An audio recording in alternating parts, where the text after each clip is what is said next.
श्रद्धा से बैठे हैं यज्ञ में और इतनी श्रद्धा से बैठे हैं।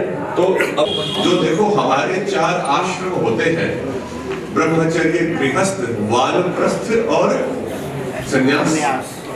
जो गृहस्थ आश्रम है ये सभी आश्रमों का राजा कहा महर्षि दयानंद जी ने। ये जो गृहस्थ है, ब्रह्मचारी तो बोले विद्यार्थी, वह तो इधर उधर आता जाता रहता है, भागदौड़ उसकी चलती रहती है। जो स्टेबिलिटी है, स्थिरता रहे, जो अस्थिर हो जाता है गृहस्थ कभी कभी।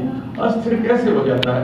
बाहर की घटनाएं, इधर उधर की बातों से हम परस्पर हमारे जो मन है वह चलायमान हो जाते हैं, एक दूसरे के ऊपर अपने भावों का हम आरोपण कर देते हैं। मेरे अंदर यजमान के लिए इनके लिए विशेष आहुति। ओम ध्रुवासि ध्रुवो अयं यजमान अस्मिन् आयतने प्रजया पशु विभूया ऋतेन जावा पृथ्वी पूर्यथा इन्द्रस्य चरिः असि विश्वजनस्य छाया स्वाहा। सदा ऊर्जा से भरे रहे हम और हमारे घर के अंदर पुत्र बच्चे खेलते रहे हमेशा। ओम इहैवस्तमावियौष्ठं विश्वमायुः युषरतं क्रीडन्तौ पुत्रैः नप्त्रिभिः मोदमानौ स्वगृहे स्वाहा। भूर्भुवः स्वः तत्सवितुर्वरेण्यं भर्गो देवस्य धीमहि धियो यो नः प्रचोदयात् स्वाहा। ओम भूर्भुवः भर्गो देवस्य धीमहि धियो यो नः प्रचोदयात्। ओम भूर्भुवः स्वः तत्सवितुर्वरेण्यं भर्गो देवस्य धीमहि धियो यो नः प्रचोदयात् स्वाहा। ओम भूर्भुवः स्वः तत्सवितुर्वरेण्यं भर्गो देवस्य धीमहि धियो यो नः प्रचोदयात् स्वाहा। धियो यो नः प्रचोदयात् स्वाहा। प्रचोदयात् स्वाहा। भर्गो देवस्य धीमहि धियो यो नः प्रचोदयात् स्वाहा।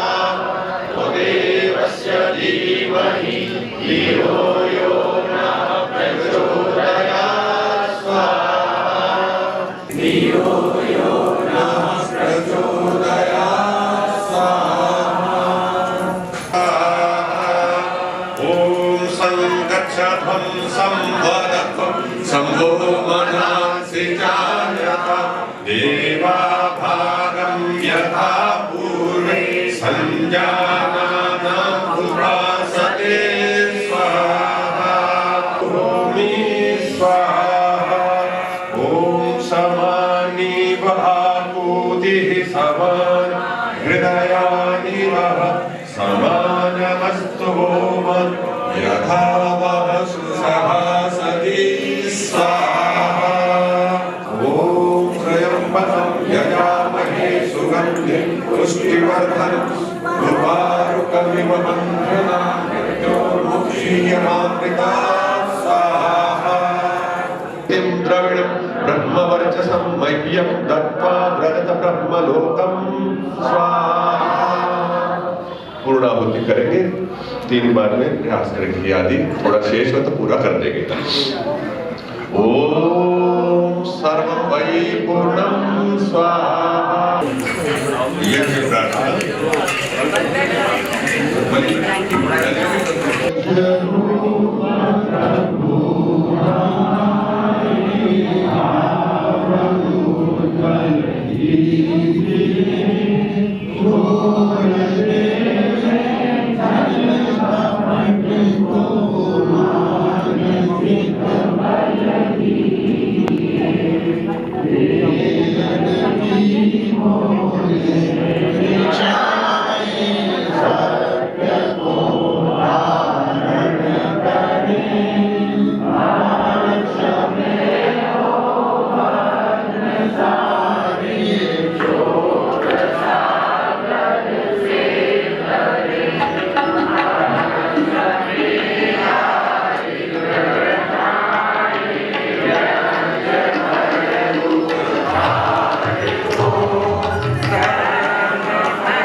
पश्यन्तु मा कश्चित् दुःखभाग् भवेत्।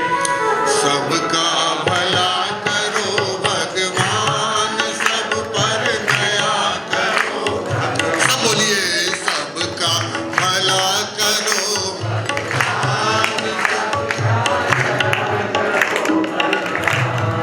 सब पर कृपा करो भगवान, सबका सब विधि हो कल्याण। प्रेम से बोलिए सच्चिदानंद भगवान की जय।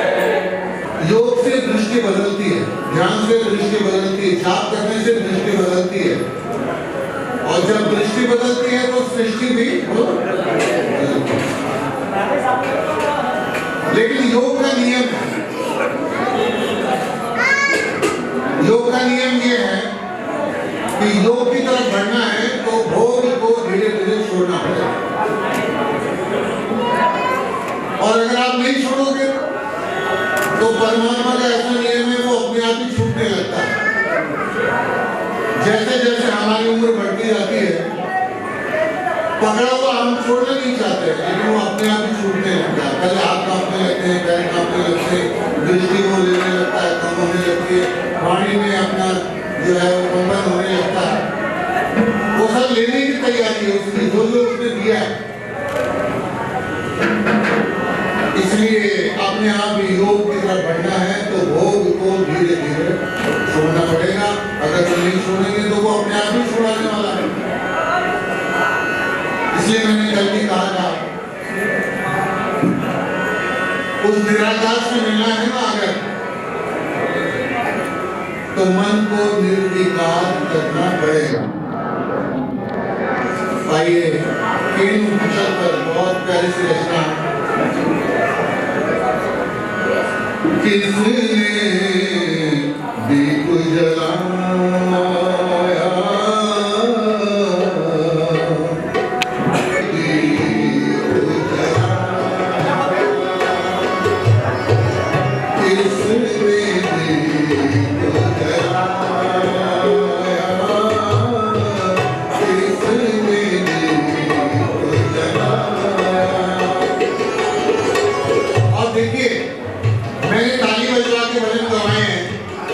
संकीर्तन कराया, आंख बंद करके कोई भजन नहीं गवाया आपसे। जरा इसमें प्रयास करके देख लें कैसा लगेगा। सब आंखें बंद करेंगे और जैसे मैं बोलता जाऊंगा मेरे पीछे आप दोहराते जाएंगे। आपका मन देखिएगा कितना आनंदमय होता है। आप खुद अपनी वाणी से बोलिए भजन को तो आपके भीतर तक जा सकता है। आइए। किसने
कितनी गहराई स्रोत पाए इस सागर का है कितनी गहराई सागर में क्यों अपने भीतर सागर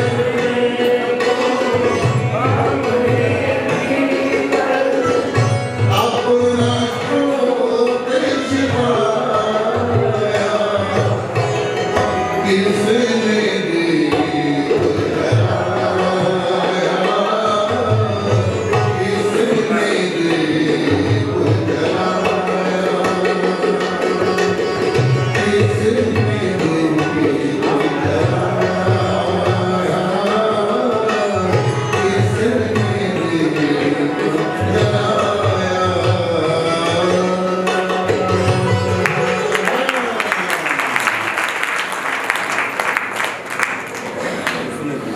हमारे अंदर जितनी जितनी गहराई होगी, लोग कहते हैं जी भगवान के चरणों में मन नहीं लगता, तो मन कैसे लगे? क्योंकि बाह्य परिक्रिया में हमारा मन ज्यादा लगता है। जिसका बाह्य परिक्रिया में जितना ज्यादा मन लगेगा उतना ही कम भगवान के चरणों में लगेगा। तभी जितनी मर्जी ध्यान करोगे, जितनी साधना करोगे, मन नहीं लगेगा। और ध्यान साधना जो है ना, ये बुढ़ापे में तो बिल्कुल ही नहीं लगता। कहते हो ना, जब बिल्कुल दिखाई देती है ना, फिर कहते हैं ये पंडित जी ध्यान नहीं लगता।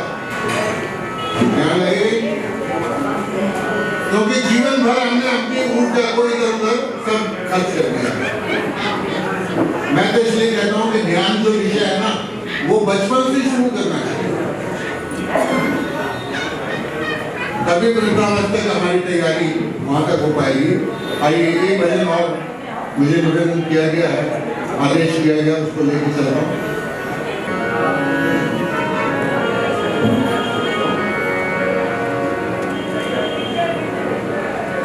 उठ नाम सिमर मत सोए रहो, मने अंत समय पछताएगा, जब चिड़ियों ने चुग घेर लिया, तेरे हाथ कछुआ आएगा उठ ना।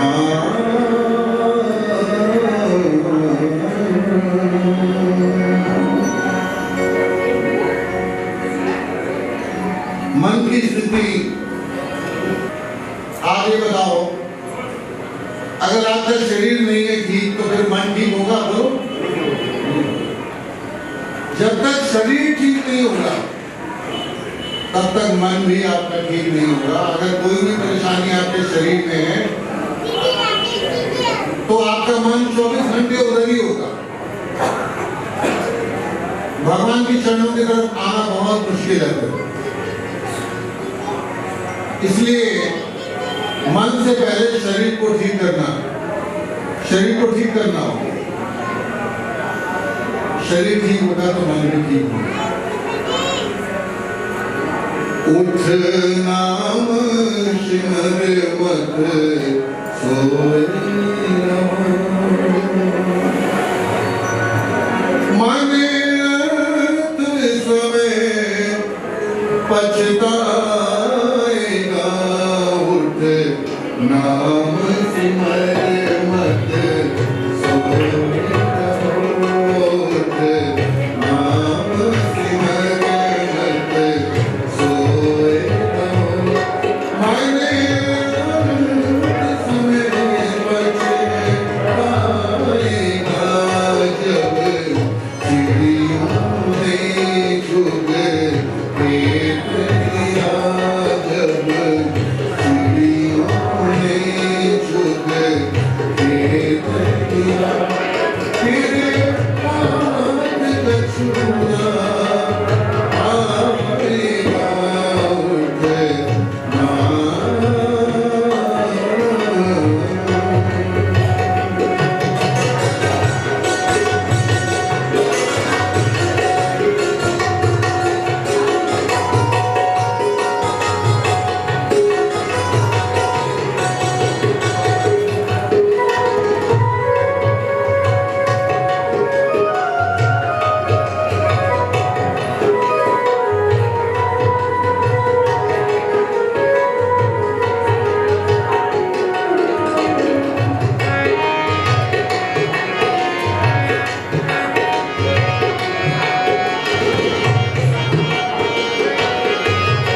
देखिए योग और प्राणायाम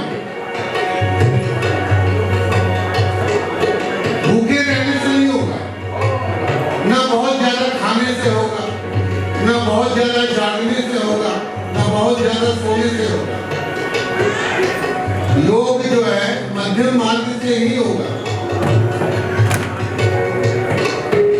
छोटे से बच्चे को सोता हुआ छोड़कर बुद्ध जो है वो जंगल की तरफ चले गए और बच्चों के बाद जब वापस आए तो पत्नी ने पूछा, मुझे आपसे कोई शिकायत नहीं, हमें सोता हुआ छोड़कर आप चले गए और 14 सालों के बाद यहाँ पर वापस आए हो। और मुझे एक ही बात पूछनी है, मुझे ये पूछना है कि जंगल में तुम जिस पर ढूंढने गए थे वो क्या यहाँ नहीं मिलता? इसलिए बुद्ध ने एकांत को छोड़कर आखिर में मध्यम मार्ग ही चुना। तो हमें संसार में भी रहना है और उस मार्ग में भी रहना है, बीच के मध्यम मार्ग से चलना है। निवेदन कर रहा हूँ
तो मन कैसे, मन को निर्विकार करना हो तो कैसे होगा? तो मन निर्विकार होता है समाधि से, लेकिन समाधि में कैसे जाना होगा? समाधि से पहले ध्यान में। अच्छा मैं क्या क्या कह रहा था भूल गया।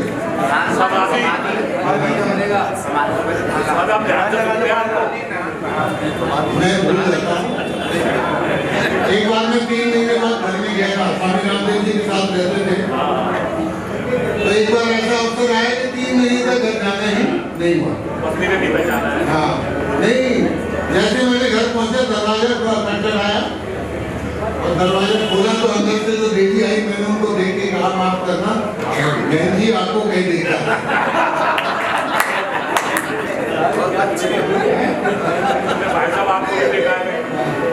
उसने ये नहीं कहा भाई साहब आपको भी देखा। देखो ये इस तरह से जब बात करते हैं तो आप सत्संग में मन लगा रहता है। आप वैसे कभी हुआ नहीं होगा, ऐसा कभी हुआ नहीं होगा, लेकिन मैं आपको जगाने के लिए कुछ ना कुछ कहता रहता हूँ, आप जागृति बनी रहती है। तो मैं आपसे निवेदन ये कर रहा था बहन जी, मन को निर्विकार कैसे करना है? मन को निर्विकार करना है समाधि से। लेकिन समाधि से पहले क्या करना पड़ेगा? हाँ ध्यान करना पड़ेगा। लेकिन ध्यान से पहले फिर मन को शांत भी करना पड़ेगा, क्यों नहीं? ध्यान तो तभी लगेगा जब मन शांत होगा। तो मन को निर्विकार करना है समाधि से। समाधि से पहले ध्यान, ध्यान से पहले मन को शांत करना है, और मन को शांत करने पहले शरीर को ठीक करना है। शरीर ठीक नहीं होगा तो मन भी ठीक नहीं होगा, मन ठीक नहीं होगा तो फिर ध्यान नहीं लगेगा, ध्यान नहीं लगेगा तो फिर समाधि में नहीं जा पाओगे, है ना? तो मन में शोधन बहुत मुश्किल है। ये एक श्रृंखला है, आइए मैंने थोड़ी सी चर्चा की है। अश्विनी जी कहते हैं आप चर्चाएं बहुत अच्छी करते हो, इसलिए थोड़ा आज हमें चर्चा सुननी है। तो ये इन्होंने आखिरी दिन ऐसा निकाला है चर्चा आपको सुनानी है। चलिए एक भजन में और लेके चलता हूँ।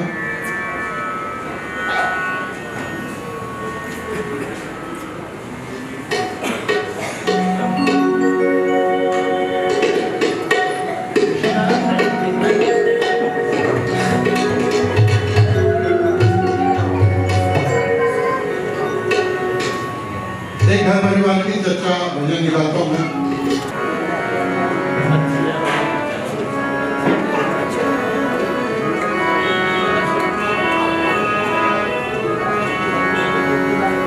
माता पिता की सेवा की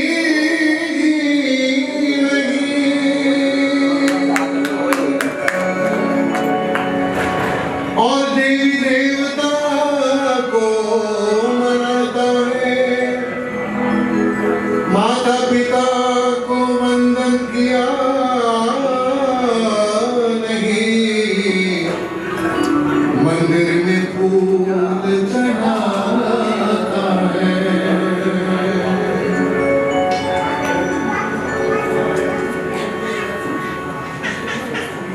पंडित शिव कुमार शास्त्री जी की पुस्तक है श्रुति सौरभ। मैं मॉरिशस में रहा तो मैंने कहा यहाँ बहुत समय खाली है, तो एक पुस्तक का स्वाध्याय में लेते हैं। शुरू किया मैंने पढ़ना, बहुत अच्छी व्याख्या है उसमें, कभी आपके हाथ में लगे वो पुस्तक खरीदते ही रख लेना। श्रुति सौरभ, पंडित शिव कुमार शास्त्री जी एमडी हुए हमारे, बहुत अच्छे विद्वान हुए, उनकी पुस्तक मेरे हाथ में आई थी, उसको मैंने पढ़ा। उसमें से बहुत अच्छे नोट्स मैंने बनाए, तो वो समय रहेगा तो मैं आपको बताऊंगा। इसलिए संत कहते हैं देखो 5 प्रकार की भक्ति होती है। सबसे पहले मातृ भक्ति। अच्छा मैंने श्रुति सौरभ में एक बात और पढ़ी कि परमात्मा की तुलना पत्नी से भी की गई है। वो परमात्मा को पत्नी भी कहा गया है। वो मंत्र में आपको बताऊंगा वो कौन सा मंत्र है। तो पंडित जी ने लिखा परमात्मा के आने को संबंध माता पिता आप पढ़ते हैं, तुम्हें माता तुम पिता तुम्हें तो पढ़ते ही हम, लेकिन पत्नी भी बताया गया परमात्मा को। तो यहाँ भजन में मैंने निवेदन किया है कि भक्ति 5 प्रकार की बोलो होती है। सबसे पहले कन्वर जी मातृ भक्ति, ठीक है, फिर पितृ भक्ति। ये कन्वर जी जो है ना ये हमारे बहुत अच्छे वो है, प्रेमी है, कहते हैं वाह वाह पंडित जी क्या भजन सुनाया, बिल्कुल समझ में नहीं आया। ऐसा तो नहीं है ना। ये ये मेरी सेवा में लगा हुआ है ऊपर 24 घंटे। जब मुझे आराम करना होता है मेरी खाट बिछा देता है, और जब मुझे आराम नहीं करना होता मेरी खाट खड़ी कर देता है।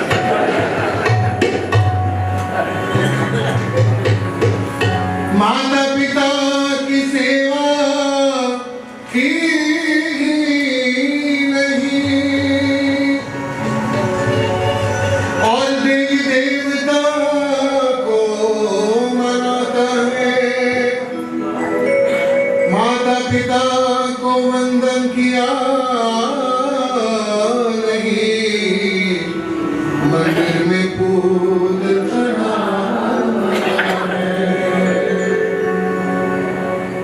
इस भजन में जो कोटेशन मैंने नोट की हुई है कि भक्ति 5 प्रकार की होती है। पहली होती है मातृ भक्ति, दूसरी होती है पुत्र भक्ति, फिर कन्वर जी गुरु भक्ति, फिर राष्ट्र भक्ति, और फिर सबसे बाद में बोलो ईश्वर की भक्ति। 5 प्रकार की हो गई ना भक्ति, मातृ भक्ति, पितृ भक्ति, गुरु भक्ति, राष्ट्र भक्ति और फिर ईश्वर भक्ति। आप कहेंगे ईश्वर भक्ति सबसे बाद में क्यों है? ये तो सबसे पहले होना चाहिए। तो गुरु जी उत्तर देते हैं कि यदि तुम पहले 4 तरह की भक्ति करते हो तो तब तुम्हारी ईश्वर भक्ति स्वीकार की जाएगी, वरना जो मर्जी कर लेना, अगर ये 4 भक्ति नहीं करते हो तो ईश्वर भक्ति भी स्वीकार नहीं की जाएगी। तो आइए निवेदन करता हूँ, माता पिता की सेवा की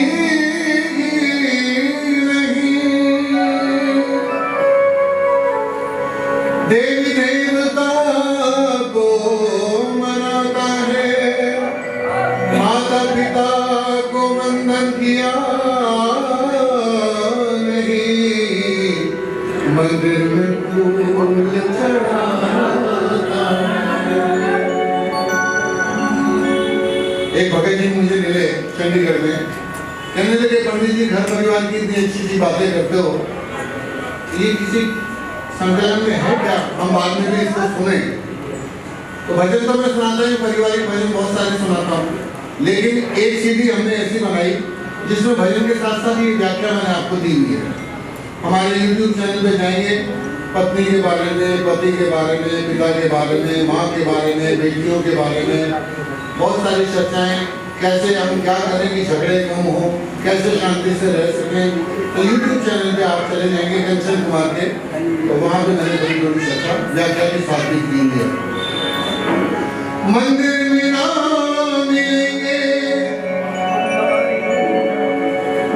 और गुरुद्वारे ना मिलेंगे,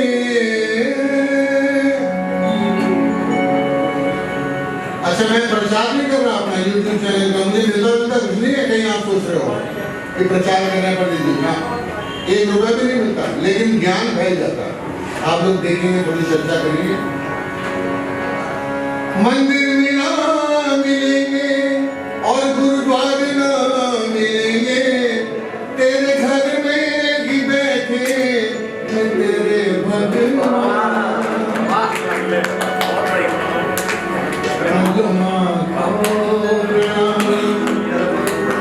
प्रणाम का मतलब केवल पैर छूना नहीं है, सम्मान भी है, सेवा भी है।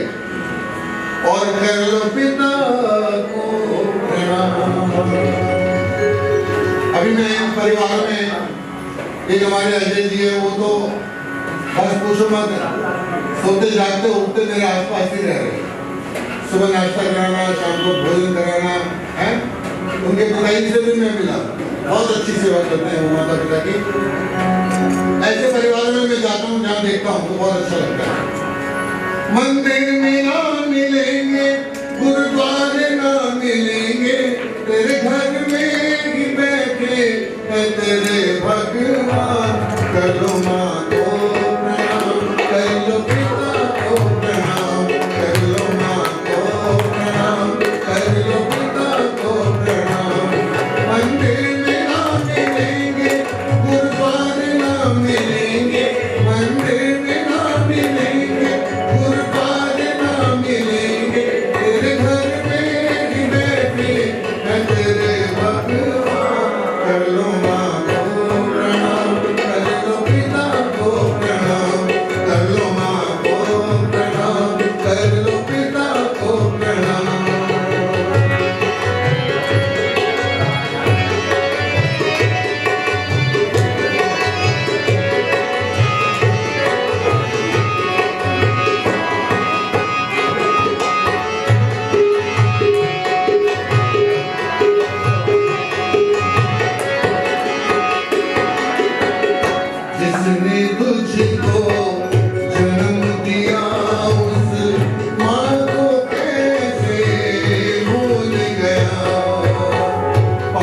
पोस कर बड़ा किया उस पिता को कैसे भूल गया।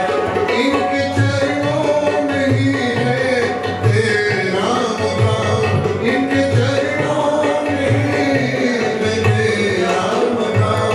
कर लो माँ को प्रणाम, कर लो पिता को प्रणाम, कर लो माँ को प्रणाम, कर लो पिता को प्रणाम।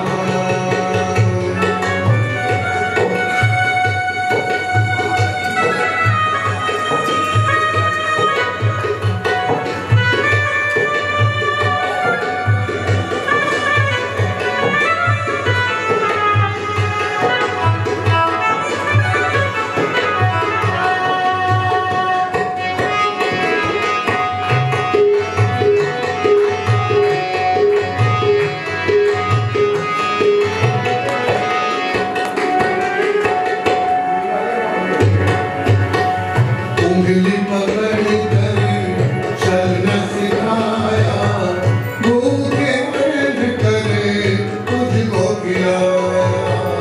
उंगली पकड़ कर चलना सिखाया, भूखे पेट करे तुझको खिलाया। कष्ट कभी जो तुझ पर आया, हर पल तेरा साथ निभाया। ऐसे माता पिता का न करना अपमान, ऐसे माता पिता का न करना अपमान। कर लो माँ को प्रणाम, कर लो पिता को प्रणाम, कर लो माँ को प्रणाम, कर लो पिता को प्रणाम।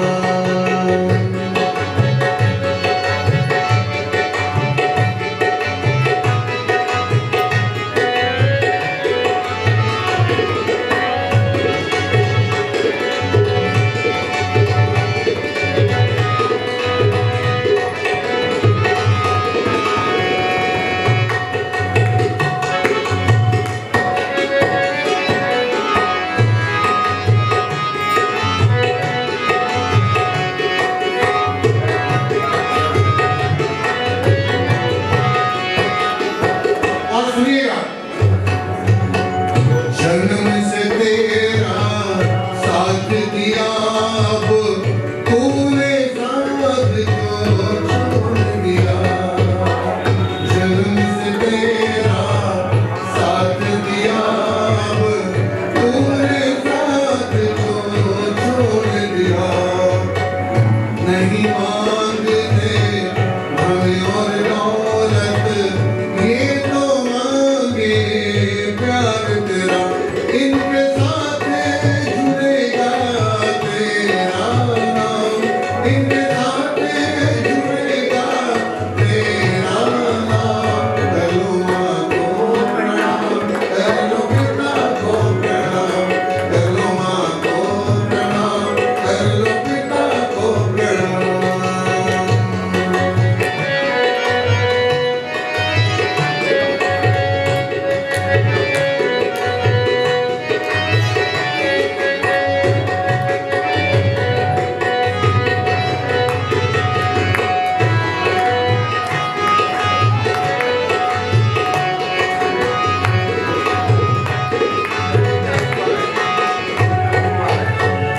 और हर पल में खुशी देती है माँ। अपने आंचल की छांव से जीवन बना देती है माँ। तुम भगवान की नहीं, माँ की पूजा करो, क्योंकि भगवान को भी जन्म देती है। सब रिश्ते मिल जाते हैं जग में, नहीं मिलेंगे माता पिता। सब रिश्ते को स्वार्थ के हैं, यही चाहे तेरा भला। इनके चरणों में तुझको मिले विश्राम, इनके चरणों में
जीवन में माता पिता की आंखों में 2 बार ही आंसू आते हैं। पहली बार जब बेटी घर से विदा होती है शादी करके, और दूसरी बार माता पिता की आंखों में कब आंसू आते हैं जब पढ़ा लिखा शादी करने के बाद बेटा माता पिता का घर छोड़ता है, तो माता पिता की आंखों में बोलो आंसू आ जाता है। इसलिए हम छोटे होते हैं, माँ का बिस्तर गीला करते हैं, बड़े हो जाते हैं तो माँ की आंखें हम गीली करने में कोई कसर नहीं छोड़ता है। इसलिए संत कहते हैं बच्चा जब गर्भ में होता है तो भगवान से पता नहीं क्या क्या कितने सवाल पूछता है वो, कहाँ रहूंगा, कैसे रहूंगा, क्या खाऊंगा, क्या पहनूंगा, क्या ओढ़ूंगा। तो गर्भ में उत्तर मिलता है उसको। परमात्मा कहते हैं तुझे चिंता करने की कोई आवश्यकता नहीं है। दुनिया में जब तू जन्म लेगा, आंखें खोलेगा तो 2 फरिश्ते तेरी प्रतीक्षा में होंगे और ढोल नगाड़ों के साथ तेरा स्वागत होगा। दुनिया में जब तू जाएगा वो 2 फरिश्ते होंगे तेरे माता और बोलो तेरे होश में आने तक तुझे कुछ भी चिंता करने की आवश्यकता नहीं है। खाना पीना, ओढ़ना बिछोना, सब पढ़ना लिखना सब उन फरिश्तों के जिम्मे हैं, वो तेरे लिए सब करेंगे। बच्चा पूछता है फिर प्रभु मुझे और कुछ करना है? बोले हाँ, एक काम जरूर करेगा। जब दुनिया में जब तू जाएगा, जब तू आंखें खोलेगा तो तेरे माता पिता तेरे सिराने खड़े मिलेंगे। जब माता पिता की आंखें बंद होने लगे ना तो तू भी उनके सिराने हो तब भी खड़े मिलना। ये मत कि मैं तो विदेश में हूँ, है ना, इतने काम है, छुट्टी नहीं मिलती है, कितने तरह के बहाने हम लोग बना लेते हैं। मैं माता पिता के ऊपर कोई मुसीबत आती है। एक कर्नल है फौज में, मैं बहुत अच्छी छोटी सी घटना सुना देता हूँ, उसके बाद नया भजन। मैंने पढ़ा कि अखबार में कि उन्होंने गोली मारकर आत्महत्या की। आपने भी पढ़ा होगा। कहाँ पे था? बहुत सारे तो खबर की तह तक चले गए, लखनऊ भी है, कानपुर भी है। तो मैं मोटी सी बात सुना देता हूँ।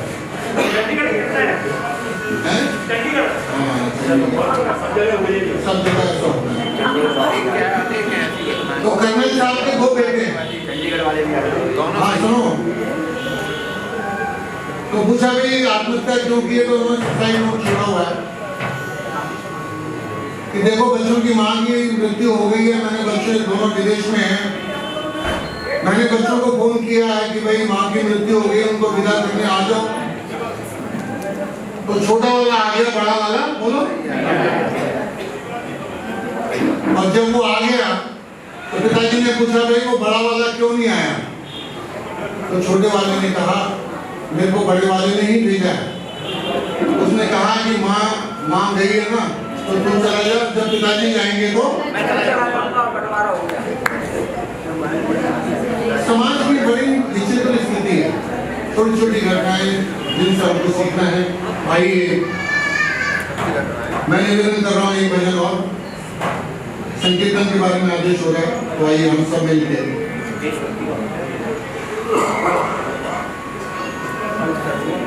देशभक्ति के मैंने बहुत सारे निकाले हुए हैं, देखता हूँ समय मिले पहले निकाल के रखे मैंने इस बार।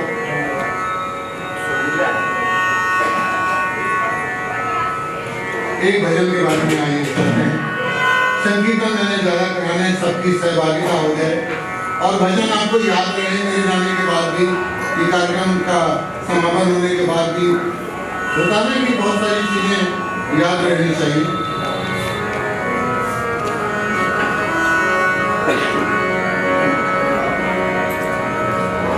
दुनिया के रिश्तों से मैंने प्रीत तोड़ ली, सभी ने ताली बजानी, सभी ने आनंद लेना। सारे बाराती सारे बाराती प्रभु ने रखोगी संगी बजा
पूज्य आचार्य डॉक्टर प्रशांत जी अलवर डडीकर से हमारे बीच में उपस्थित हुए हैं। भजन सम्राट आदरणीय कंचन कुमार जी, जिनके मधुर भजन भारत ही नहीं भारत से बाहर भी सुने जाते हैं। सभा में उपस्थित पूजा के योग्य माता शक्ति भद्र पुरुषों, विभिन्न आर्य समाजों से पधारे हुए समस्त पदाधिकारीगण, हाथरस से हमारे बीच में उपस्थित आदरणीय बुद्ध सेन आर्य जी और शमशाबाद से हमारे बीच में उपस्थित हैं माता कमलेश जी, आपका बहुत बहुत धन्यवाद है। सभी लोग कार्यक्रम का बड़ा आनंद ले रहे हैं। मैं इसी श्रृंखला में आचार्य जी के सम्मान के लिए और आदरणीय कंचन कुमारी सम्मान के लिए जिला सभा के मंत्री विजय अग्रवाल जी को से प्रार्थना करता हूं और आर्य समाज नायकी मंडली के प्रधान, आर्य केंद्रीय सभा के प्रधान आदरणीय मनोज कुमार से प्रार्थना करता हूं कि माला पहनाकर स्वागत करें और आशीर्वाद प्राप्त करें। ब्रज मोहन जी और मुझके भी आर्य जी से कि उनको माला पहना कि आचार्य जी की योग्यता कोई सामान्य योग्यता नहीं है।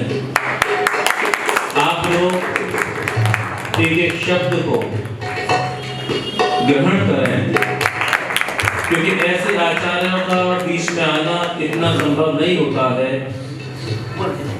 आप प्राचार्य हैं वैदिक गुरुकुल डडीकर अलवर के योग साधना एवं योग संस्थान, बीएससी फिजिक्स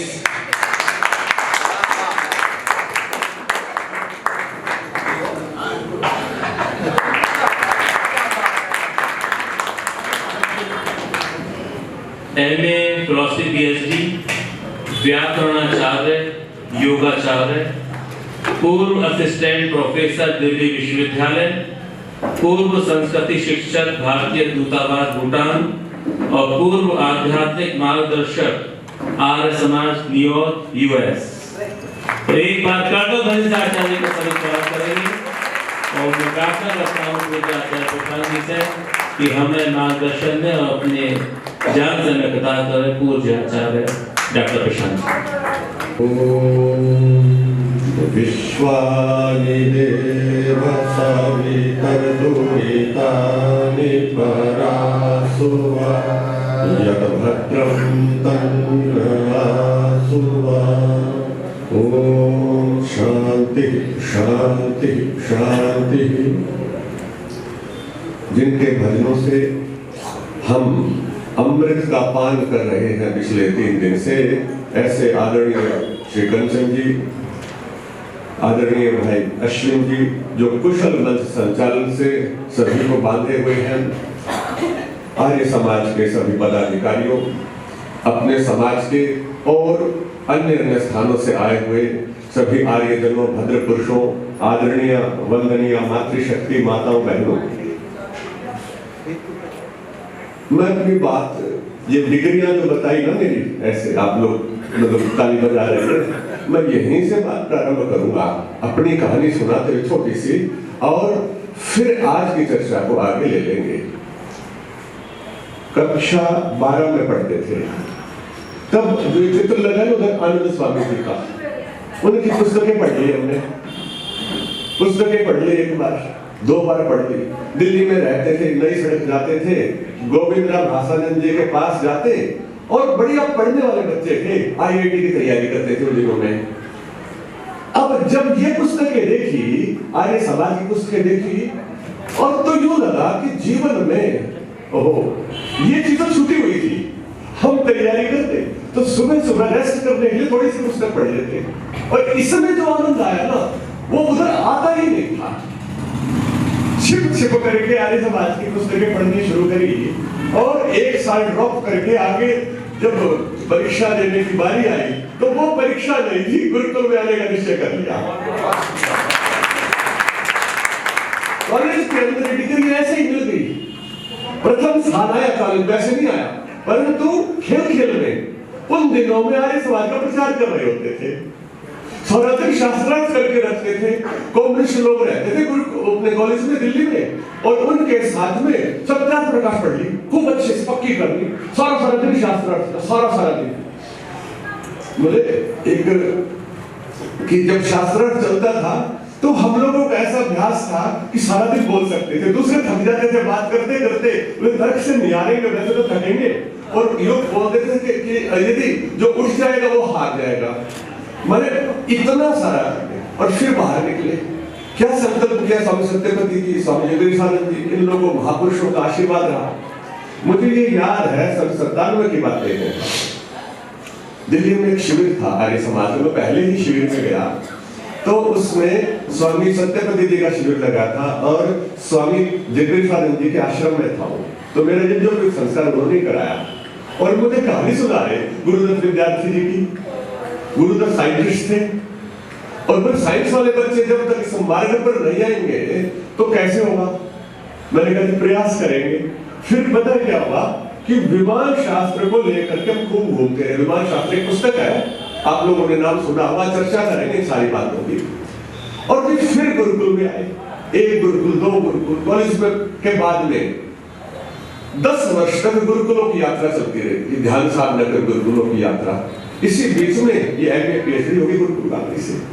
और देखिए परम पिता परमात्मा की अनुकंपा, ये किताबी बातें नहीं है, मेरे जीवन प्रमाण है कि जो कैरियर हमने छोड़ दिया, जिसको छोड़ के चले, तो जो प्रारब्ध और ईश्वर की कृपा वो साथ साथ चलती है। इस कैरियर के को छोड़ने के उपरांत कभी सांसारिक दृष्टि से उच्चतम स्थान हम लेकर के आ गए, छोटा ही हो गया है।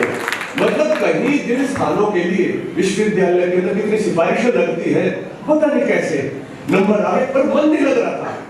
मैंने वहां पढ़ाया है, दिल्ली के सबसे बढ़िया कॉलेज है, लेडी श्री राम कॉलेज है, लड़कियों का फिलोसफी पढ़ाया मैंने।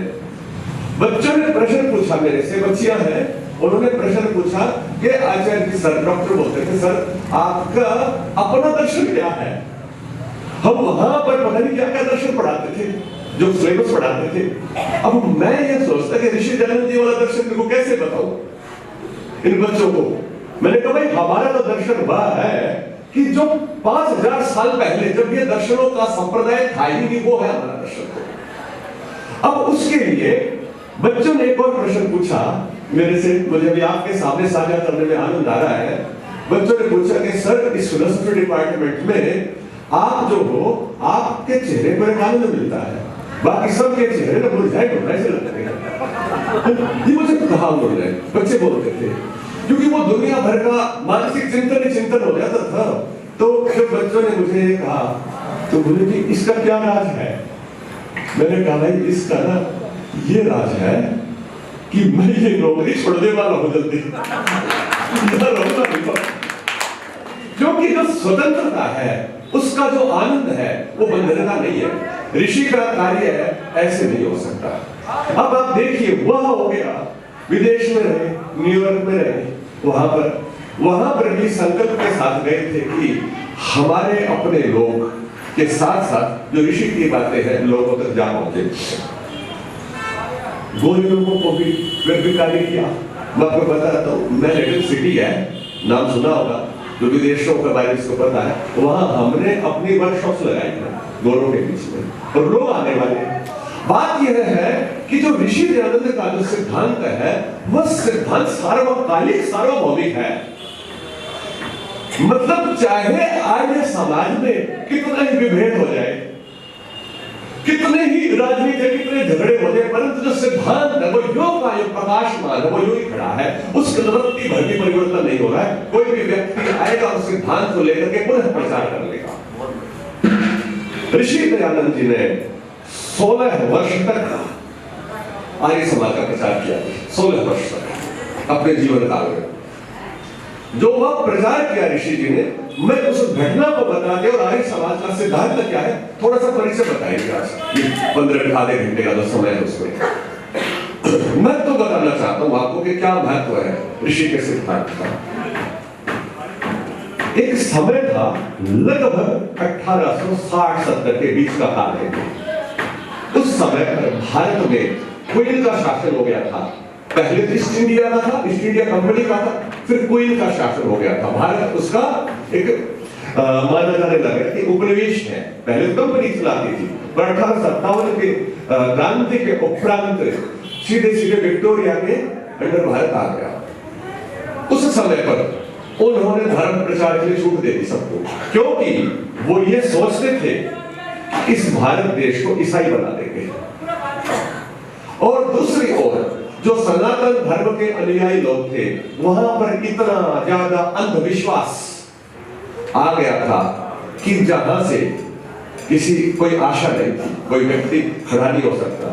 तो ऐसे समय में इस भारतवर्ष का वो सौभाग्य आया कि ऋषि दयानंद, एक जो बालक मूल शंकर था, जिसने संपूर्ण जीवन को तपा दिया, तप करता चला गया, जिसके जीवन में, संपूर्ण जीवन में, थोड़ा बहुत नहीं करता, संपूर्ण जीवन में आलस्य और प्रमाद, आलस्य प्रमाद समझते ना, रंच मात्र भी कहीं नहीं दिखता। जिस क्षण से हमने उनके जीवन को देखा है, जितना उपलब्ध है, और जिस क्षण तक उन्होंने अंतिम श्वास लिया, पूरे जीवन काल में कहीं आलस्य प्रमाद नहीं है उसके अंदर।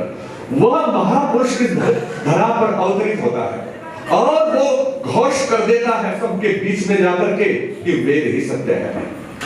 और ऐसा नहीं था कि भय नहीं था, वहां पर विरोधी लोग नहीं थे। वो 3 ग्रंथों के साथ रख देते हैं, एक तरफ वेद, फिर कुरान और फिर बाइबल, और वो ये कहते तुलना कर लो तुम्हारे धर्म का ग्रंथ कौन सा है। और शास्त्रार्थ के लिए जो हमारी प्राचीन परंपरा थी, सत्य की प्राप्ति के लिए, उस परंपरा के आधार पर वेदों की स्थापना करते हैं। ऐसे महर्षि दयानंद थे, इतने शास्त्रार्थ किए उन्होंने, 16 वर्ष तक करते ही रहे, और कोई भी व्यक्ति कोई किसी भी स्थान पर वो हारे नहीं। शास्त्रार्थ लाखों लोगों के हृदय परिवर्तन कर दिए, आर्य समाज के अनुयायी हो गए लोग, और इसके उपरांत उनसे प्रभावित लोगों की संख्या तो लाखों करोड़ों में थी। जो सीधे सीधे उनके अनुयायी बने, उनसे अतिरिक्त भी। ऋषि दयानंद के कार्यों को 3 भागों में बांट सकते हैं, तो वहां से समझेंगे। एक भाग उनका अध्यात्म, उनका दर्शन।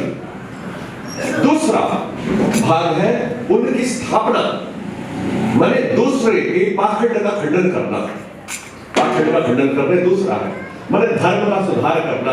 और तीसरा भाग है कि जो हमारे समाज के अंदर दरिद्रता थी, उसको मिटाने के लिए विचार करना। मैं पीछे से ऊपर जाऊंगा, तीसरे वाले को पहले बताऊंगा।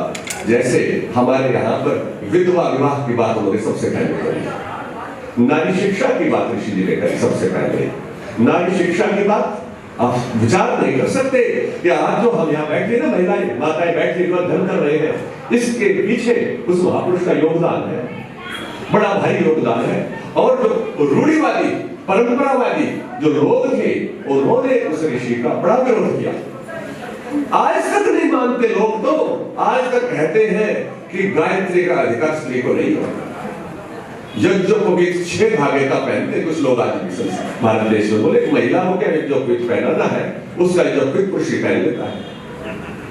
आज भी है ये अपने भारत देश के अंदर, मैं नाम नहीं लूंगा किसी का, ठीक है जी।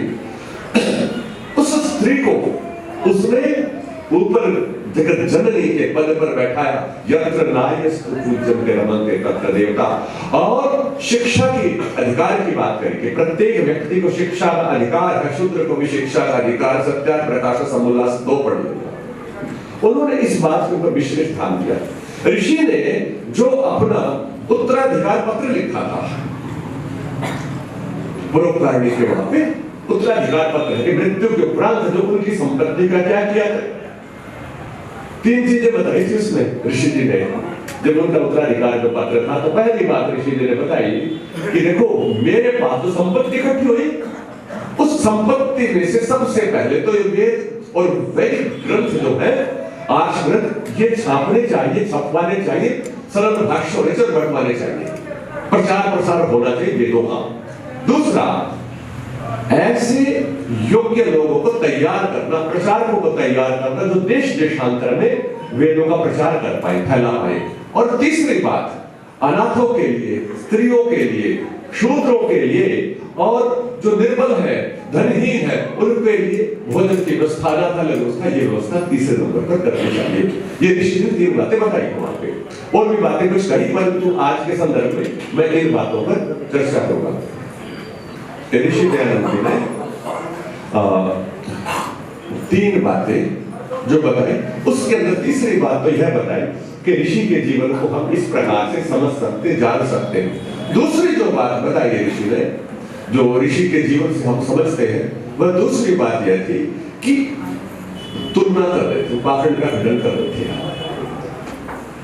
धर्म विषय को इतना सरल कर दिया ऋषि दयानंद जी ने कि आप समझ लीजिए, इसको इस प्रकार से समझिए कि एक बहुत बड़ी भीड़ है, घर के अंदर कोई सुई खो जाए, आपकी कोई छोटी सी चीज खो जाती है ना घर में, इसको ढूंढना पड़ता है, मिलती नहीं है कई बार चीजें। और यूं मान लीजिए एक भूसा पड़ा है बहुत सारा, उसके अंदर छोटी सी चीज गिर जाए, तो ये अध्यात्म का मार्ग इतना ज्यादा उलझा हुआ है, आज भी उलझा हुआ है। कितने सारे लोग आज वैसे स्वयं को आस्तिक कहते हैं और आस्तिकता में वह कहीं कहीं जा रहे हैं, परंतु मुक्ति उससे कितनी दूर है। सुस्पष्ट प्रकाशमान मार्ग जितना हमारे पास है उतना कहीं नहीं है। जितना स्पष्ट रूप से उन्होंने मुक्ति के स्वरूप तक बता दिया, शुद्ध ज्ञान, शुद्ध कर्म, शुद्ध उपासना की जो बात उन्होंने बताई, स्पष्ट बता दिया कि शुद्ध ज्ञान तो यह होता है, ये ग्रंथ है, इन ग्रंथों में ये शुद्ध ज्ञान है। और दूसरा बताया ये शुद्ध कर्म है, इस प्रकार से आपको शुद्ध कर्म करने हैं और इस प्रकार से शुद्ध उपासना करनी है।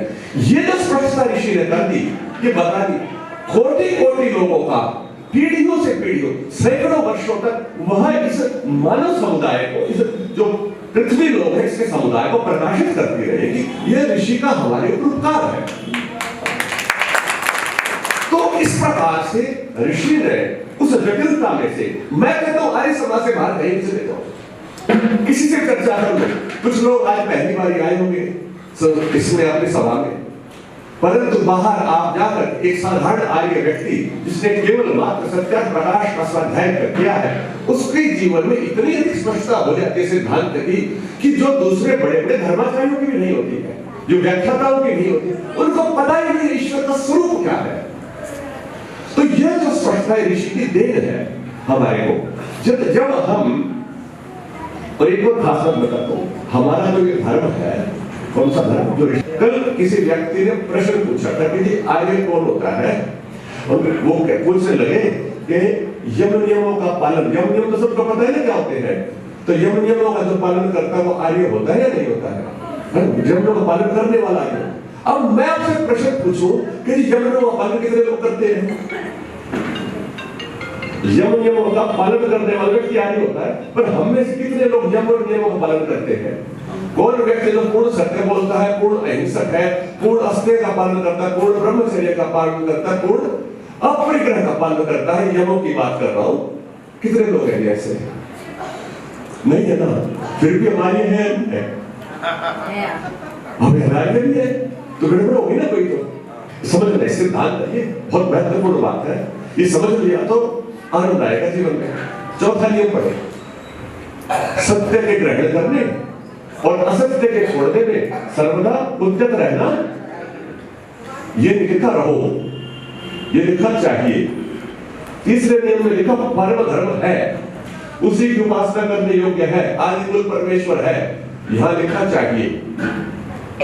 इसका मतलब यह है कि सत्य का ग्रहण और असत्य का त्याग करने के लिए बहुत बड़ा आत्मबल होता है, वही कर सकता, सब नहीं कर सकते। स्वीकार तो कर लेगा व्यक्ति। आर्य एक गति है, देखो आर्य और ऋषि का अंतर समझाता हूं। दोनों शब्दों में समान धातु है, री धातु है, रूट जो होती है ना, संस्कृत में धातु बोलते हैं उसको, तो री गतक धातु है री, उसी से आर्य बनता है, उसी से ऋषि बनता है। अब गतिमान जो है उसको क्या कहते हैं? आर्य है। जो गतिमान है वो आर्य है, धातु अर्थ बता रहा हूं आर्य का। तो आर्य सदैव गतिमान है। आर्य की गति कौन सी है पर ये बताओ। आर्य व्यक्ति वह है जो सदैव गतिमान है। तो किधर से किधर जा रहा है व्यक्ति? तो देखो बोलते असतोमा तमसोमा ज्योतिर्गमय, मृत्योर्मा अमृतमगमय। असत्य से सत्य की ओर जो चल रहा है, अपने दोषों को दूर करने में जो चल रहा है, तो स्वीकार करके जो चल रहा है उसका नाम आर्य है। ये ध्यान रखना। अब आप खानदारी हो जाओगे। थोड़ी देर पहले ये करने लगा कि आर्य ही नहीं है, अब समझ में आ गया कि जो अपने दोषों को हटाने के लिए अच्छाई को ग्रहण करने के लगातार चल रहा है उसका नाम है। और जो चल पड़ा, जिसके अंदर कोई संदेह नहीं है, भ्रम नहीं, तत्काल ग्रहण करने को उसका नाम ऋषि हो गया। मेरी बात को ऋषि दयानंद जी के जीवन की घटनाएं कल भी बताई थी मैंने। उन घटनाओं के अंदर जब ऋषि को यह पता चलता है कि उनके अंदर, जैसे जब उन्होंने हिंदी भाषा में आर्य भाषा में बोलना प्रारंभ किया या वस्त्रों का ग्रहण धारण किया, तो तत्काल ही ग्रहण कर लेते, तुरंत ही अपने अंदर पता चलता है त्रुटि है, तुरंत छोड़ दिया, तुरंत ग्रहण कर लिया। मैं आपको यह कहूं, जब एक महान ऋषि की बात बताते हैं, मैं इस सिद्धांत के आधार पर ऋषि दयानंद जी की बात बताऊंगा। जो ये सिद्धांत बोला, सत्याप्रकाश सभी ने पढ़ी ना थोड़ी बहुत। तो सत्याप्रकाश, कुछ लोगों ने नाम सुना सत्याप्रकाश का? नहीं सुना? या सुना है? सुन लेना। सत्याप्रकाश महर्षि दयानंद सरस्वती का ग्रंथ है। सत्याप्रकाश वह ग्रंथ अन्य ग्रंथों के बीच में प्रकाशमान ग्रंथ है जो पूरे बड़े सिद्धांतों को समझाता है। इस ग्रंथ के कारण लाखों लोगों के जीवन परिवर्तन हुए हैं, धर्म की रक्षा हुई है। आपको बताओ, उस ग्रंथ, हम भी कोई भी ग्रंथ लिखते हैं ना, तो व्यक्ति प्रारंभ अपनी प्रशंसा से, किसी की प्रशंसा से करता है, परंतु ऋषि का ऋषित्व देखिए। ऋषित्व बता रहा हूं कैसा ऋषित्व, महानता कैसे ऋषि की। वो प्रथम पहला ग्राफ द्वितीय संस्करण जो है उसके अंदर ये बताते हैं ऋषि जी कि जब मैंने यह ग्रंथ सत्याप्रकाश पहली बार बनाया था तो मुझे भाषा का विशेष परिज्ञान न था, इसलिए कुछ त्रुटियां रह गई। अब मैंने दोबारा छपवा दिया है, अब और कुछ सुधार भी करनी है। आप विचार करके देखिए, इतना बड़ा महापुरुष व्यक्ति प्रारंभ में ही अपने न्यूनता को स्वीकार करके आगे बढ़ रहा है। ये है ऋषित्व। इसको ऋषित्व कहते हैं जी। वो हर बार सत्याप्रकाश की भूमिका भी अंत में लिख दिया उन्होंने कि जी मैंने जितना मेरी बुद्धि में समझ में आया वो मैंने सबके बीच में धरा है, सबके बीच में रख दिया। विद्वान लोग विचार करें और यदि सभी विचार करके हो लगे तो सुधार भी कर लेगा। मैंने आग्रह नहीं है उनका आग्रह केवल दो बातों पर है, परमात्मा के स्वरूप पे आग्रह और वेदों पर आग्रह, उनका बाकी नहीं कोई आग्रह नहीं, बाकी तो सत्य को ग्रहण करते चले जाओ। तो ऐसे महान ऋषि का जो ग्रंथ है सत्याप्रकाश, उस ग्रंथ का जब हम पढ़ेंगे एक एक पंक्ति आपको विशेष बात बताने वाली होगी। जो हम ये कहते हैं सत्य का ग्रहण करना, और सत्य का ग्रहण का मतलब कि ठीक बात है तो तुरंत मान लो, मैंने बता दिया वे आपके अंदर ये दोष है। हाँ जी है। पहली बात तो यह है स्वीकार ही नहीं करता। हाँ जी है। जो स्वीकार कर लेते हैं वो आगे हो जाता है, और दूर करने के लिए यत्न करते रहो, लगातार करते, जीवन बीत जाता है। तो आर्यत्व की यात्रा है आगे बढ़ने की। हमारी दो गतियां हैं, ऊपर जाओ या नीचे जाओ। तो ऊपर आगे बढ़ने वाली जो यात्रा है वो आर्य कहलाता है। तो हम सब क्या है? आर्य हो गए। हाँ, यद्यपि भौगोलिक दृष्टि से भी हमारा नाम आर्य है। जो इस आर्य व्रत की सीमाओं के अंदर बसते थे ना, हमारा प्राचीन नाम आर्य था। अब मैं उन दिव्य सिद्धांतों की बात करूंगा, दर्शन की बात करूंगा ऋषि जी की, कि जिसको हमने कहा कि वो ऐसा दर्शन जो त्रिकालातीत दर्शन है, तीनों कालों में एक ऐसा। यूं बताओ, ये संसार किसने बनाया? परमात्मा ने बनाया। परमात्मा ने कैसे बनाया? कैसे बनाया भाई? बनाया नहीं बनाया, ये प्रश्न हमारे अंदर उठता ही नहीं उठता। अच्छा, हमारे को परमात्मा ने बनाया, अपने आप बन गया? ये प्रश्न में उलझे हुए। अच्छा, ये बताओ तुम कौन हो? तुम कौन हो? आत्मा हो क्या तुम? अब आत्मा कहते कुछ लोगों को डर लगने लग जाता है कि आत्मा, ऐसा समझा रखा है लोगों में तो कि आत्मा कोई भूत प्रेत होता है। आत्मा सुनते यूं लगता है कि आत्मा आ गई इसमें तो, और तुम खुद ही आत्मा हो, स्वयं ही आत्मा हो। अब आपको पता है आप कौन हो, कैसे हो भीतर से, ये स्पष्टता ही नहीं है। आप कहीं भी जाके पूछना किसी और से, किसी अन्य मत संप्रदाय में जाकर के बात करना, आत्मा विषय में नहीं पता चलेगा। सृष्टि कैसे बनी, ये संसार जगत आया कहां से? जब इस प्रश्न का समाधान सही से नहीं मिला तो लोगों ने पता है क्या कह दिया, यो कह दिया कि संसार जो है तो माया है, इल्यूजन है, भ्रम है, इस संसार को है। मैंने अभी आपसे चर्चा करी थी कि साइंटिफिक है हमारा जो अध्यात्म है, ये दर्शन है, ये तीन का जो दर्शन है यह है हमारा दर्शन। तीन चीजें हैं इस संसार में, ईश्वर, जीवन, हाँ जी, जिन्होंने जो पहली बार सुन रहे हैं वो सब याद कर लेना, और इसके ऊपर कोई भी प्रश्न होगा उस प्रश्न का उत्तर मिलेगा। और साइंस का भी कोई भी सूत्र यहाँ पर लगा के दिखा देंगे, उसके अंदर ईश्वर जीव प्रकृति बन जाएगा। एक है परमात्मा, सर्वव्यापक है, और विज्ञान ज्ञान स्वरूप परमात्मा है। इधर दूसरी ओर जब चलेंगे, एक है प्रकृति, ठीक है जी, और इधर है तीसरे नंबर पर हम जीवात्मा है। अब इन तीनों को थोड़ा सा अंग्रेजी शब्दावली का भी प्रयोग करूंगा मैं, अंग्रेजी वाले। हम लोग एक मंत्र बोलते हैं, देखना क्या मंत्र है और कैसे उससे अर्थ। सुबह सुबह का पाते ना, तेजोवसी, फिर आगे बोलते हैं वीर्यवसी, वीर्यमय, परमात्मा के लिए बोल दिया, ठीक है जी। अब मैं इसको साइंस की भाषा में बोलूंगा इसी मंत्र को।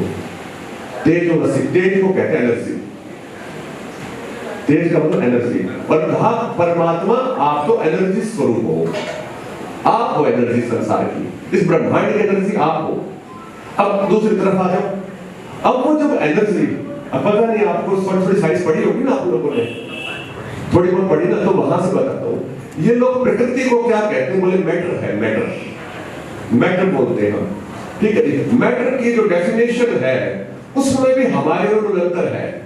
वो मैटर की डेफिनेशन साइंस वाले लोग जो करते हैं, anything which exists and has mass is called matter, अस्तित्ववान है और जिसके अंदर भाग है उसको वो मैटर कहते हैं, उसको मैंने प्रकृति कहते हैं, जो कि रूपांतरित हो सकती है, one form to another form, वो चेंज भी हो सकती है, तो उसको मैटर बोल देते हैं ये लोग।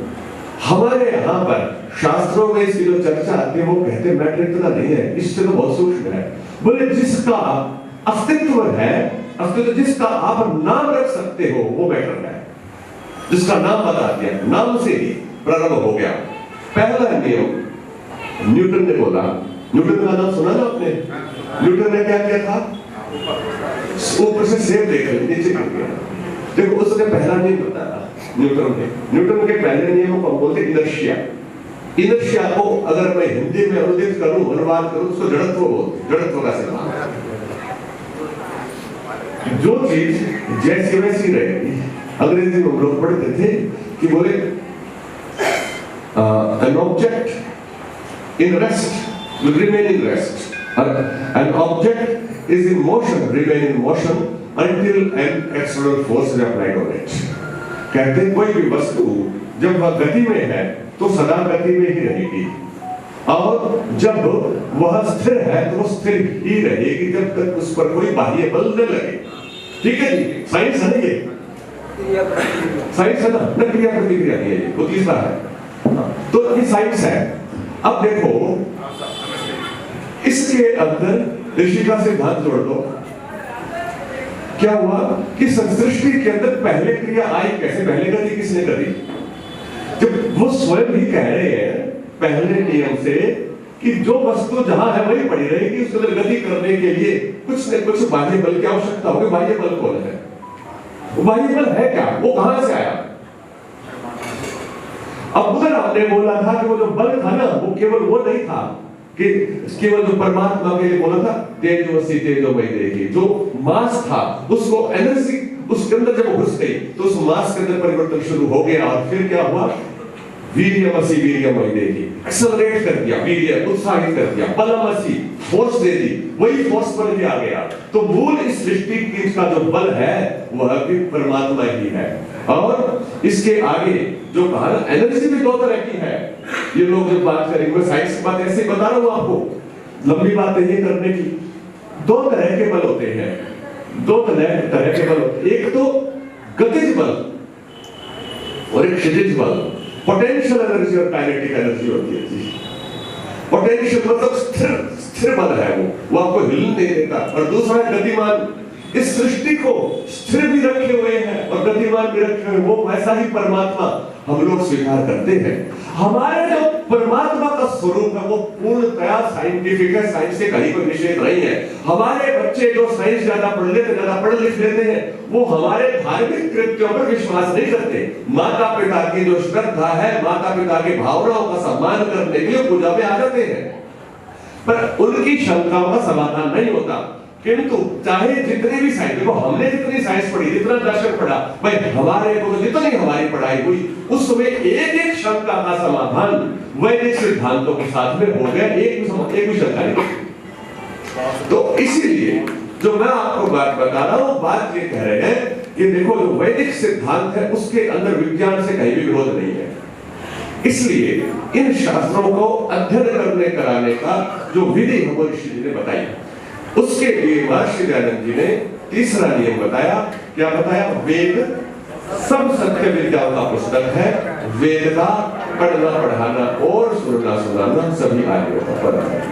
आज आर्य समाज का उत्सव है, बड़े बड़े विद्वान मंच पर उपस्थित हैं। 3 दिन से हम लोग बहुत सारे मंत्रों का, बहुत सारे भावों को सुनते हुए आ रहे हैं। आज ये जो समूह हमारे बीच में हम लोग सब इकट्ठे हो गए समूह रूप में और एक विशेष ज्ञान चर्चा के लिए, श्रवण के लिए आगे आए हैं, हमें यहां से संकल्प लेके जाना है, संकल्प लेके जाना है। ऐसे नहीं है, ये जो जीवन है इसको ऐसे भी व्यर्थ नहीं करना है हमारे को।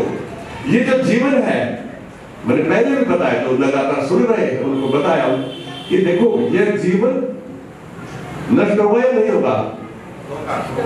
होगा ना? कितने दिन में होगा? अच्छा, कोई भी गाड़ी खरीदते हैं हम या कोई भी सामान खरीदते हैं बाजार से, तो उसके साथ में एक चीज लिखी हुई होती है, मैन्युफैक्चर डेट। और कोई दवाई खरीद के लाते हो, उसमें एक्सपायरी डेट देख के लाते हो कि नहीं लाते? अच्छा, अब आप ये बताओ, आपकी मैन्युफैक्चर डेट सबको पता है ना? मैन्युफैक्चर डेट समझ गए क्या है? हाँ पक्का है, पता है, मैन्युफैक्चर डेट पता है, एक्सपायरी डेट भी बता के भेज रखा है आपको, पता है, भेज रखा है। परमात्मा ने गाड़ी बनाई ना, अब बोले डीजल की गाड़ियों की एक्सपायरी डेट कितनी होती है? 15 साल from the date of manufacture, ठीक है जी। परंतु जो बताओ 15 साल से पहले गाड़ी टूट सकती है ना? क्यों टूटेगी? अगर टाइम पे उसकी सर्विस नहीं होगी, लापरवाही गड्ढों से भगाओगे, उसको अच्छे से नहीं चलाओगे तो गाड़ी एक्सीडेंट कर दिया 4 बार, वो 1 साल में टूट जाएगी। और जो उस गाड़ी को टाइम पे संभाल के रखेगा वो 15 साल से ऊपर भी जा सकती है। बिल्कुल जा सकती है, ठीक है जी। तो परमात्मा ने वेद के मंत्रों में आपकी एक्सपायरी डेट की घोषणा कर रखी है। चक्षुर्देव हितम पुरस्तात् शुक्रमुच जीवेम शरद शतम पश्येम शरद शतम शृणुयाम शरद शतम अदीनम श्याम शरद शतम प्रभवाम शरद शतम। हे मानव, तुझे मैंने ये जो नेत्र दिए 100 साल चलाने के लिए दिए, ये जो जीवन दिए, जो प्राण शक्ति दी ये 100 साल चलाने के लिए, श्रवण इंद्रिय 100 साल चलने के लिए दी, ये जो वाणी है ये 100 साल चलने के लिए दी, और अधीनः श्याम शरद शतम 100 वर्ष तक आप अधीन रहो, इंडिपेंडेंट रहो, डिपेंडेंट नहीं रहो। ये अधीनः का अर्थ है कि छड़ी लेकर के नहीं चलना 100 साल तक। ऐसे मैंने तुम्हारे को ये शरीर, ये मशीन दे दी है। अब तुम्हारे ऊपर है कि यदि तुम वेद के आदेश का पालन करोगे, ऋषि मुनियों के सिद्धांतों का पालन करोगे और उन्हीं के सिद्धांतों पर जीवन यापन करोगे, तो तुम्हारा जीवन 100 साल ही नहीं 100 से आगे भी बढ़ जाता है। भूयश्च शरद शतात्, उससे भी आगे बढ़ने की सामर्थ्य, बढ़ाने की सामर्थ्य आप लोगों में है। आज इस आर्य समाज के मंच से हमें यह संकल्प करना है कि हमने अपने जीवन को 100 वर्षों तक ऊर्जा के साथ बढ़ा के चलना है। हमने अपने जीवन को जो प्राण ऊर्जा परमात्मा ने जो दुर्लभ ऊर्जा हमारे को दी है, ये सामर्थ्य दिया है, इस सामर्थ्य को हम घटाए नहीं, बढ़ाना है, संकल्प करना है। हम तीनों काम विशेष रूप से करेंगे आज, विचार करके जाएंगे। पहला कार्य, हम अपने ज्ञान में वृद्धि करेंगे, ठीक है जी, वृद्धि करेंगे, स्वाध्याय करेंगे, कुछ न कुछ स्वाध्याय करेंगे। एक मंत्र पढ़ेंगे, आधा मंत्र पढ़ेंगे, एक पंक्ति भी पढ़ेंगे, ठीक है जी, भजन भी सुनेंगे, पर एक पंक्ति स्वाध्याय की भी करेंगे। स्वाध्यायान मा प्रबलितव्यम, स्वाध्याय में प्रवाद नहीं करना। जब ऋषि मुनि लोग मिलते थे, आप लोग एक दूसरे से मिलते हैं तो क्या पूछते हैं सबसे पहले? क्या हालचाल है, स्वास्थ्य ठीक है, स्वास्थ्य ठीक है, नहीं पूछते ना। ऋषि मुनि ऐसे नहीं पूछते थे, जो मिलते थे तो ये पूछते स्वाध्याय ठीक चल रहा है,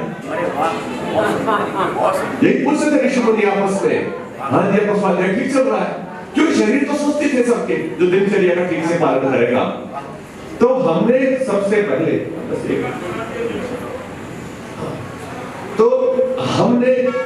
पहले इस संकल्प को करना है कि हमने अपने ज्ञान की अभिवृद्धि करनी है। बढ़ाएंगे कि नहीं बढ़ाएंगे ज्ञान को? और एक बात और जान लो, साइंटिफिक रिसर्च है, अगर तुमने अपने ज्ञान को नहीं बढ़ाया तो दिमाग खराब हो जाता है, ठप हो जाता है दिमाग। एक बीमारी है, उसका नाम क्या है? अल्जाइमर। और क्या है? वो भूल जाते हैं तो अल्जाइमर हो गया, डिमेंशिया, डिमेंशिया हो जाता है। एक शब्द सुनते ना हम लोग, सठिया गया, इतनी बुरी स्थिति होगी। 60 साल होते हैं, बोले भूल जाएगा ये, इसको क्या है, दिमाग काम नहीं कर रहा है इसका। सठियाना नहीं है किसी को भी, किसी को भी सठियाना नहीं करता। 100 साल से पहले शतयाना है, शतयान है हमारा। 100 साल वाले काम के बाद देखेंगे, 100 से पहले, ठीक है जी, मन से। और वो तब नहीं सठिया होगी जब आप नया सीखोगे।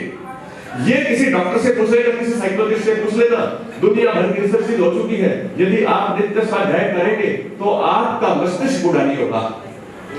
और हम पढ़ना छोड़ दे, करें क्या है, अब तो उम्र हो गई है, अब क्या पढ़ेंगे, बच्चे पढ़ते हैं, हमें क्या करना है। नहीं, जोर लगेगा पढ़ने में, पर जल्दी आप जोर लगाएंगे तो आपके माइंड के जो न्यूरॉन्स है वो एक्टिव होंगे, ब्रेन के न्यूरॉन्स दोनों हेमिस्फीयर जो माइंड के राइट और लेफ्ट दोनों के दोनों आपके ज्यादा एक्टिव रहेंगे, ठीक है जी। तो सबसे पहले हम क्या करेंगे?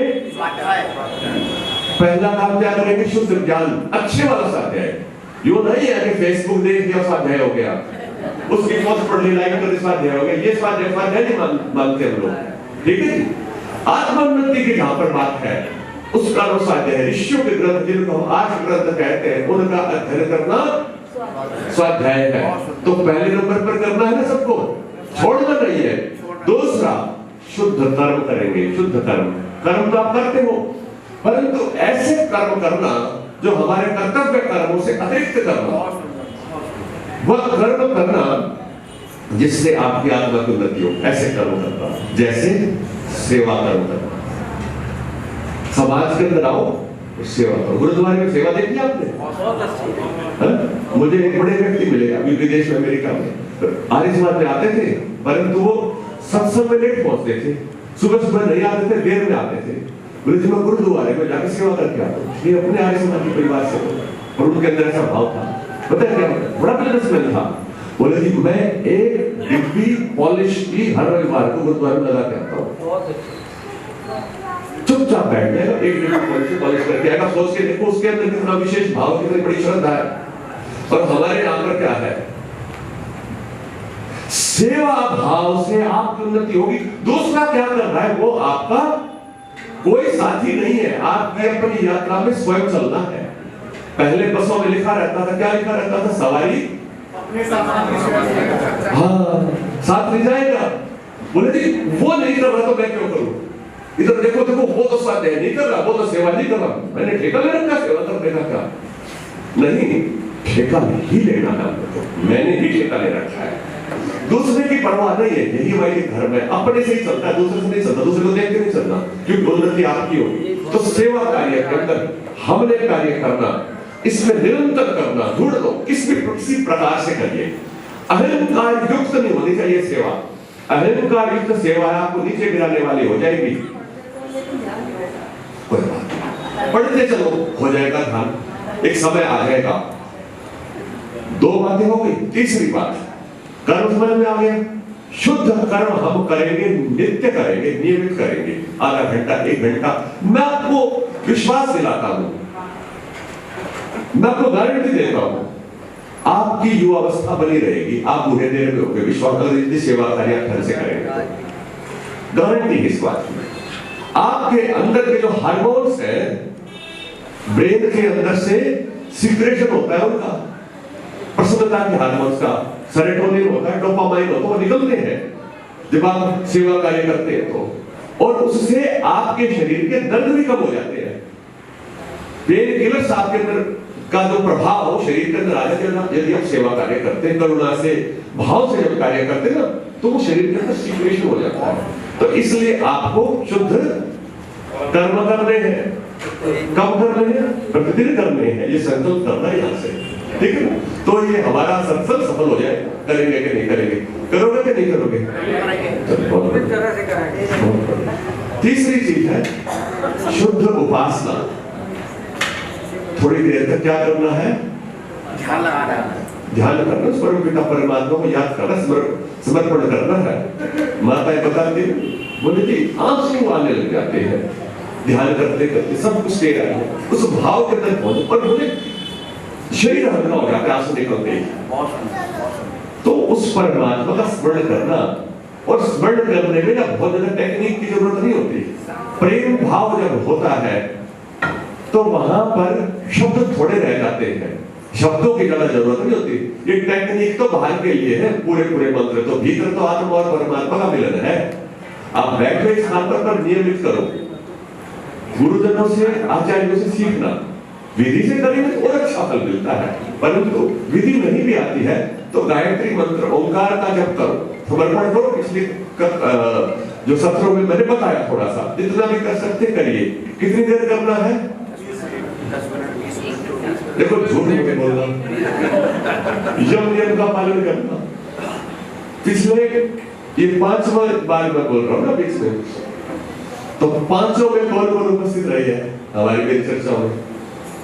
मैंने यूं कहा था कि संध्या करनी है, 3 दिन बैठ के आना करा है कुछ लोगों ने,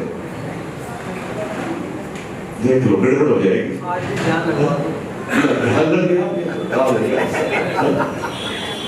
तो देखो कम से कम 10 मिनट, कम से कम, जबकि ऋषि ने तो कह रखा है कि 1 घड़ी 25 मिनट आधा घंटा करना, पर 10 मिनट से कम नहीं करना किसी भी सूरत में। धीरे धीरे अपने आप रुचि होगी तो बढ़ जाएगा। और पूजा जो भी करते उसके साथ में करना, मैं ये भी नहीं कर रहा उसको छोड़ दो, पहले वाली कोई गलत है सही है नहीं। जब आपको सही चीज हाथ में आ जाएगी तो खराब कब छूट जाएगी? बिल्कुल सही, बिल्कुल सही। भाई आपको एक उत्तम चीज आपके हाथ में आ गई, दूसरी चीज कहां गई आपको पता नहीं चलता, तो सही चीज को प्रारंभ कर देना चाहिए। पहले इस पर मतलब हो कि दूसरी क्या है, हमारी क्या नहीं है। तो जो शुद्ध ऋषियों की जो विधि है ध्यान उपासना की, प्रणव जप है, परमात्मा के नाम का जप है, वो जप हजारों लाखों ऋषि मुनि हजारों लाखों वर्ष से उसी परमात्मा के ओम नाम का जप करके आए हो, कोई संदेह नहीं इस विषय में। और हम उसी जप को बता रहे। मैंने आचार्य जी ने अथवा महर्षि दानव ने नहीं बताया इस जप को, प्राचीन ऋषियों ने बताया, वेदों ने बताया। परमात्मा स्वयं कहता है कि मेरा निज नाम ओम है, उस नाम से उसको स्मरण करो, उसके साथ में शेष नाम लग जाते हैं, तो उस नाम से परमात्मा को हम नित्य स्मरण करें। ओम बोलो, ओम ओम करके उसको याद करते हो। और गायत्री मंत्र भी नहीं आता बस से। तो इस प्रकार से हम ये तीनों संकल्प करेंगे, ठीक है जी। हर रोज क्या करेंगे? बोले ये अच्छे सत्संग वाले हैं, आर्य समाज वाले तो फंसा दिया हमारे को, तो है ऐसा तो नहीं है। बोले नहीं काम बता दिया, ऐसा नहीं। ये आपके हित के लिए कहा जा रहा है, इससे मेरा हित नहीं है, ये मुझे प्रशंसा मिल रही है, ताली बज रही है, नहीं, इससे आपका हित है, सर्वाधिक आपका है, इसमें और किसी का भी नहीं है। तो हम यह संकल्प करें कि नित्य हम स्वाध्याय शुद्ध ज्ञान का अर्जन करेंगे। दूसरा पुण्य कर्म करेंगे, कुछ कर्म करेंगे शुभ कर्म। और तीसरा उपासना करेंगे। और सोने से पहले 5 मिनट बैठ जाओ और थोड़ा सा देख लो आज किया कि नहीं किया, ठीक है। आत्मचिंतन आत्मनिरीक्षण कर लो, सोने से पहले आज क्या गड़बड़ होगी, क्या करना है। तो यदि आप इतना कर पाए जीवन में कुछ लोग भी इस ओर चल पाए तो भैया हमारा तो ये जो थोड़ा व्याख्यान है, जो ये चर्चा है, इसमें हम धन्य हो जाएंगे। हमारी जो लगाव हो भाई काम हो गया हमारा, इस जोर से जो बोल रहे हैं ना, वो चीज सच में आप तक पहुंच गई। और जो ऋषि मुनियों की जो संपत्ति थी, जो परंपरा थी, वो आपके माध्यम से आगे फैल रही है। ये सनातन जो हमारी विद्या है वह आपके माध्यम से और अधिक प्रकाशमान हो, और अधिक फैले। परमपिता परमात्मा का की कृपा, आशीर्वाद, गुरुजनों की का भी आशीर्वाद आप सब पर सदैव रहे और आप सब जीवन में बहुत उन्नति को, समृद्धि को, वैभव को प्राप्त हो। इन्हीं शब्दों के साथ में